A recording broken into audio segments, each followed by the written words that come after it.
Hello friends, start करते हैं। आज हम लोग का जो टॉपिक है क्लास 11th का एस्केटरी ऑर्गन या एस्केटरी सिस्टम। एस्केटरी सिस्टम में सबसे पहला जो टॉपिक है एस्केटरी और यूनिटरी सिस्टम ऑफ ह्यूमन। देखिए ह्यूमन में अगर हम बात करें वर्टिब्रेट्स की हम लोग बात करें वर्टिब्रेट्स की ह्यूमन में, तो वर्टिब्रेट्स जो होते हैं इन वर्टिब्रेट्स में, और यूजुअली अगर मेल की बात करें हम लोग जो नर होते हैं, मेल की बात किया जाए तो इसमें जो है जो यूरिनरी होता है यानी कि एस्केटरी ऑर्गन है, यूरिनरी ऑर्गन, और जो दूसरा होता है रिप्रोडक्टिव ऑर्गन।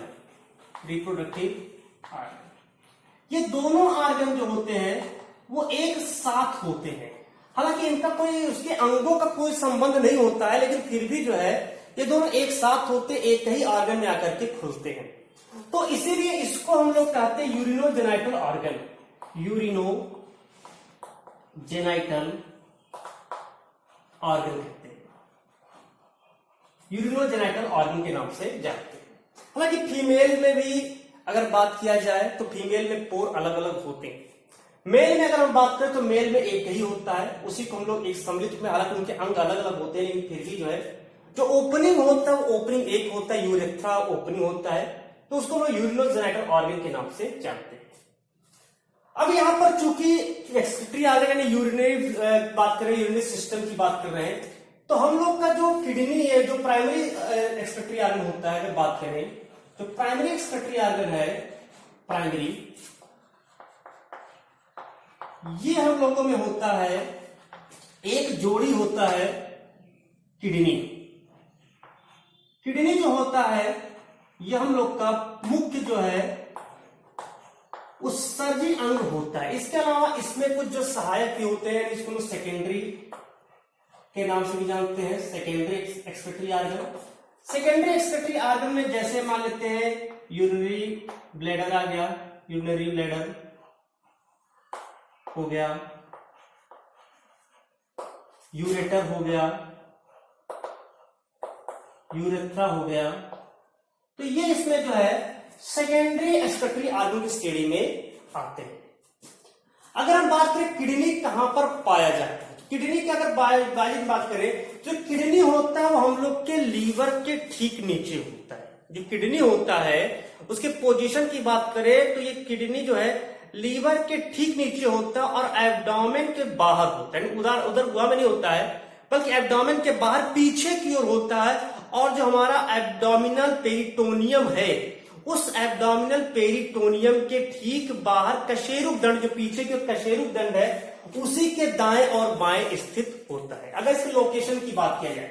और अगर बात करें कि कैसे होता है, संरचना की बात करें तो जैसे एक चित्र बना सकते हैं। यहां पर हम जो है ये चित्र बना दे रहे हैं,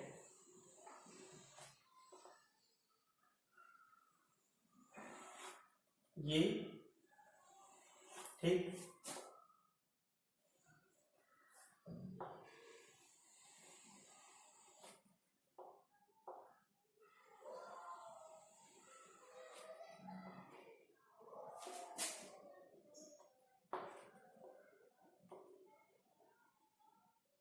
ये हो गया।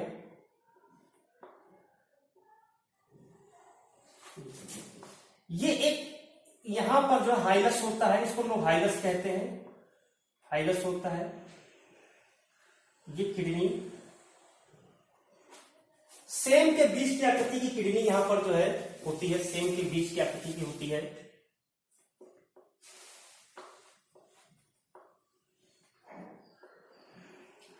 ये लेफ्ट किडनी, ये राइट। एक और ध्यान देंगे, जो लेफ्ट किडनी से थोड़ी सी ऊपर होती है और राइट किडनी थोड़ी सी नीचे होती है। दिखाई पड़ता है कि लगभग बराबर है, लेकिन असल में वो बराबर नहीं होती है, बल्कि थोड़ी सी जो है नीचे होती है, थोड़ी सी उससे जो है नीचे होती है, इस तरह से।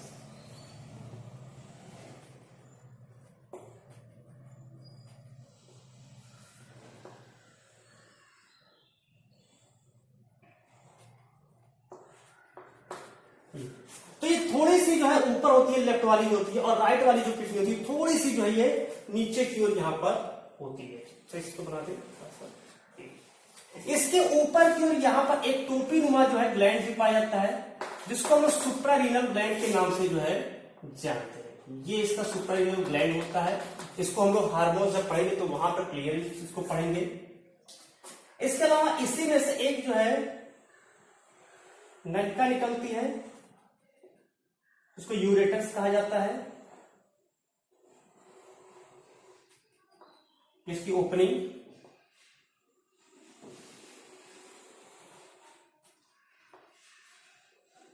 ये हो गया यूरेटर, इधर राइट यूरेटर। थोड़ा सा तिरछा ये ओपनिंग होती है, तिरछी ओपनिंग होती है।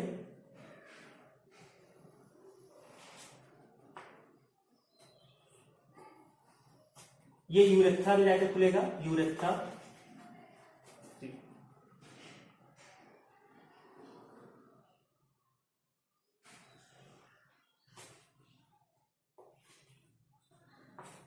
इस तरह से यहां पर होता है। तो पूरी उसकी ओपनिंग होती है, तिरछी होती है।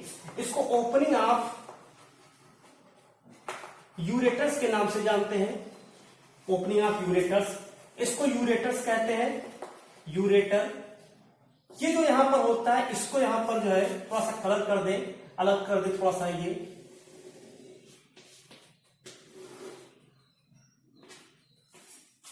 इसको यहां पर जो है, इसको कहते हैं रीनल वेन। यहां पर इंफीरियर वेना केवा, इसको यहां पर कहते हैं रीनल आर्टरी, रीनल वेन।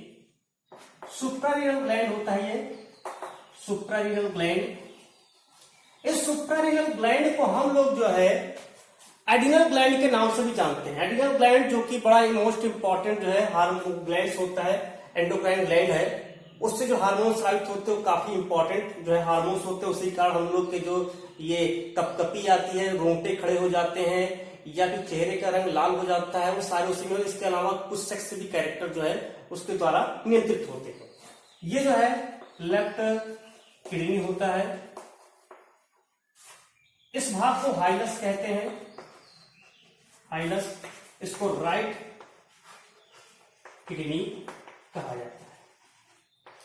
तो ये तो हो गया इसका जो है जो एक्सटर्नल तत्व है, यानी एक्सटर्नल स्ट्रक्चर ऑफ किडनी की अगर हम बात करें तो ये इसकी एक्सटर्नल स्ट्रक्चर होती है। अगर इसके हम साइज की बात करें, किडनी की साइज होती है, जो किडनी है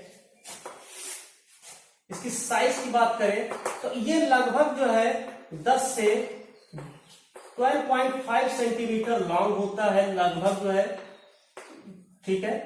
5 से 7.5 सेंटीमीटर चौड़ा होता है, ब्रॉड होता है। इसके अलावा अप्रॉक्स 2.5 सेंटीमीटर इसकी मोटाई होती है। तो ये इसके होते हैं। अगर कलर की बात करें तो लगभग जो है ये गुलाबी रंग के जो संरचना में ये पाया जाता है। और इसमें लेफ्ट वाला जो होता है वो थोड़ा सा ऊपर होता है, राइट वाला थोड़ा सा नीचे, लेकिन देखने में लगता है कि दोनों एकदम समान है। इस पर टोपी नुमा जो सतह संरचना है, ये जो सुप्रारीनल ग्लैंड है, काफी इंपॉर्टेंट ग्लैंड होता है, इसको एड्रिनल ग्लैंड के नाम से जानते हैं। ये जो यहां से निकला यूरेटर, इसमें से जो भी यूरिन बनता है, इसके अंदर जो है बहुत सारे जो है इसके अंदर नेफ्रॉन्स पाए जाते हैं। नेफ्रॉन जो होता है वो जो केवल एम्ब्रियोनल स्टेज में ही बनता है। अभी हम नेफ्रॉन पढ़ाएंगे, उसके बाद डिटेल पढ़ाएंगे। तो एम्ब्रियोनल स्टेज में ही बनता है। उसके बाद वो जो है शिशु बन जाता है, उसके बाद नेफ्रॉन का फॉर्मेशन नहीं होता। अगर वो नष्ट भी हो जाए तो भी पुनः जो है पूरा उसको बनाया नहीं जा सकता, यानी रीजनरेशन की क्षमता नहीं होती है। तो उसमें जो भी वहां पर यूरिन बनता है, जो मूत्र बनते हैं, वो यूरिन वहां से जो है इस यूरेटर के थ्रू, चाहे इधर से इस यूरेटर के थ्रू आते हैं। और यहाँ पर ये ओपनिंग जो होती है ये थोड़ी सी जो है तिरछी इसलिए होती है कि जिससे वापस इसमें यूरिन न जाने पाए और इस यूरिनरी ब्लैडर में आकर के ये जो यहाँ पर खुद गिरती है। इस यूरिनरी ब्लैडर में जैसे यहाँ पर गिरती है, अब ये यहाँ पर कलेक्ट होता है। लगभग जो है 500 से 800 ml तक इसमें कलेक्ट हो सकता है और उसके बाद फिर जो है इसको शरीर से बाहर निकाल देते। तो इस तरह से यूरिन का जो फॉर्मेशन होता है वो किडनी के अंदर उपस्थित जो यहाँ पर नेफ्रॉन होता है वो होता है। ये तो था इसके एक्सटर्नल कैरेक्टर का, एक्सटर्नल इसके जो स्ट्रक्चर है। अभी हम बात करते हैं इसके इंटरनल स्ट्रक्चर, यानी अगर इसको काट दिया जाए इस किडनी को तो उसके अंदर क्या क्या दिखता है तो उसको देख लेंगे। एक बार साइड में बना देते हैं।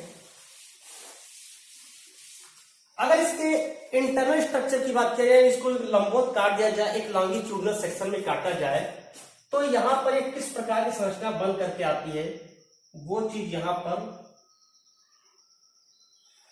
देखेंगे।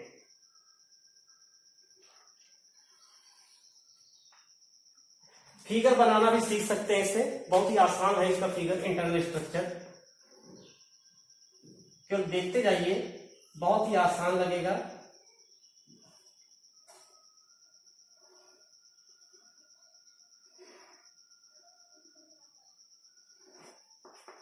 ये हो गया।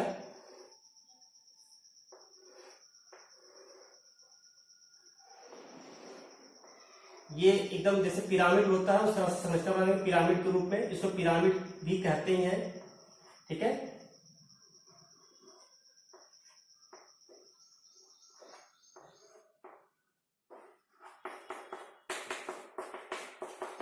ये पिरामिड बन गया। इसको अपना डार्क करेंगे क्योंकि कुछ पार्ट अलग होने चाहिए, लगे कि अलग है।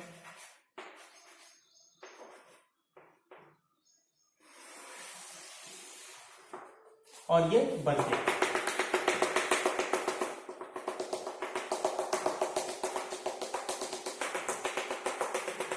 तो ये जो किडनी है उस किडनी का ये भाग है, इसी किडनी को लंबवत काटा गया है तो यहां पर संरचना है। इसको कहते हैं यहां पर कॉर्टेक्स, ये कॉर्टेक्स भाग होता है। इसको कहते हैं मेडुला भाग, मेडुला। कॉर्टेक्स और जो मध्य का भाग होता है उसको हम मेडुला के नाम से जानते हैं। इसमें अलग अलग प्रकार के नेफ्रॉन्स पाए जाते हैं। ठीक है, ध्यान रहेगा, उसको भी बात बताएंगे। इसको यहां पर जो है ये इसको इसके बीच में जो भाग है इसको जो है कहते हैं रीनल कॉलम ऑफ बार्टिनी के नाम से जानते हैं। इसको जो है रीनल जो कलर किया गया उसको बात कर रहे हैं, रीनल साइनस कहते हैं। इसको जो है माइनर कैलिक्स कहते हैं, माइनर कैलिक्स। और इसको जो है मेजर कैलिक्स कहते हैं। इसको जो है पेल्विस भाग कहते हैं। और ये आते यही जो यूरेटर है, इस यूरेटर को यहां पर बनाए, ये यूरेटर। ठीक है, ये जो भाग है जो हाइलम लिखा था, ये हाइलम भाग यही है, ये हाइलम भाग होता है। इसको जो है हम लोग जो है मेडलरी पिरामिड भी कह सकते हैं, मेडलरी पिरामिड के नाम से जानते हैं। तो ये इसका इंटरनल स्ट्रक्चर होता है। यानी कि इसको हम लंबवत काट दें तो यहां पर देखते हैं कि दो भागों में स्पष्ट बटा होता है, एक कॉर्टिकल रीजन होता है और दूसरा जो है मेडलरी रीजन होता है। कॉर्टिकल रीजन क्या होता है, ये कॉर्टेक्स जो भाग होता है इसका परिधीय भाग होता है, इसमें भी नेफ्रॉन प्रेजेंट होते हैं। मेडलरी भाग में भी नेफ्रॉन प्रेजेंट होते हैं। दो प्रकार के नेफ्रॉन पढ़ाएंगे, कॉर्टिकल नेफ्रॉन होता है, जस्टा मेडलरी नेफ्रॉन होता है। दोनों प्रकार के नेफ्रॉन आगे पढ़ाया जाएगा। तो ये इसके पार्ट होते हैं, इसी के अंदर नेफ्रॉन होते हैं, उसमें यूरिन बनता है और उस यूरिन में से जो वहां से बाउमेंस कैप्सूल, उस बाउमेंस कैप्सूल के थ्रू होते हुए जो है फिर आकर के वो रीनल टिब्यूल्स कलेक्ट होते हुए ये पहुंचते यहाँ से और पेल्विस भाग से होते यूरेटर के थ्रू जो है बाद में चल करके इस यूरिनरी ब्लैडर में पहुंच करके वहां पर जो यूरिन होता है उसका वहां पर कलेक्शन यानी कि संग्रहण या स्टोरेज होता रहता है। तो ये जो था अभी आज का टॉपिक था, स्टार्टिंग था, चूंकि ये यहाँ पर हमने केवल स्ट्रक्चर बनाया कि एक जो इसका स्ट्रक्चर है, एक एक्सटर्नल स्ट्रक्चर और दूसरा जो इंटरनल स्ट्रक्चर, दोनों स्ट्रक्चर को क्लियर हो जाता है तब इसके बाद समझ में आता है कि जो कॉर्टिकल रीजन में कौन सा नेफ्रॉन है, जस्टा मेडुलरी रीजन क्या है। क्योंकि कॉर्टेक्स और मेडुला ये दो बहुत ही इंपॉर्टेंट टॉपिक रहेंगे उसमें, तो ये ध्यान रहे, ये बाहरी जो भाग है कॉर्टेक्स है और जो ये बीच का भाग जिसको हम पिरामिड के रूप में व्यवस्थित है ये यहाँ पर जो है मेडुलरी भाग कहलाता है। ठीक है, तो ये कॉर्टेक्स भाग है और ये जो होता है ये मेडुलरी भाग होता है। अगर मेडुलरी की बात करें तो ये लगभग 8 से 18 सूचीय स्तंभ होते हैं। मतलब यहाँ पर हमने कम बनाया है, लेकिन 8 से लेकर के 18 तक इनकी संख्या होती है, क्योंकि हमने आधा भाग बनाया है। तो 8 से लेकर के 18 तक इनकी संख्या होती है मेडुलरी पिरामिड की। और ये जो है जगह जगह से बटे होते हैं, जो बीच बीच में बटे होते हैं, जहां बीच बीच में धंसा होता है, जो यहाँ पर पैरेन्काइमेटस कोशिका धसी होती है, उसको नाम देगा renal column of Bertini. Renal column of Bertini की रीनल स्तंभिकाएं। ठीक है, तो ये यहाँ पर रहता है। इसे ध्यान रखना, रीनल शब्द बार बार आ रहा है, इसका मतलब ये होता है किडनी। रीनल मतलब ये होता है किडनी, ध्यान रहे। तो रीनल वर्ड यहाँ पर बहुत बार आएंगे। तो ये यहाँ पर एक मेन टॉपिक तो हम लोग का था समझने की कॉर्टेक्स क्या और मेडुला क्या। इस जो किडनी है, इस किडनी में कॉर्टेक्स भाग कौन सा होता है, मेडुला भाग कौन सा। तो कॉर्टेक्स भाग जो परिधीय होता है और जो मेडुलरी भाग आंतरिक होता है। तो ये इसका इंटरनल स्ट्रक्चर होते हैं। इसके बाद स्टार्ट करेंगे हम लोग नेफ्रॉन। तब तक के लिए धन्यवाद।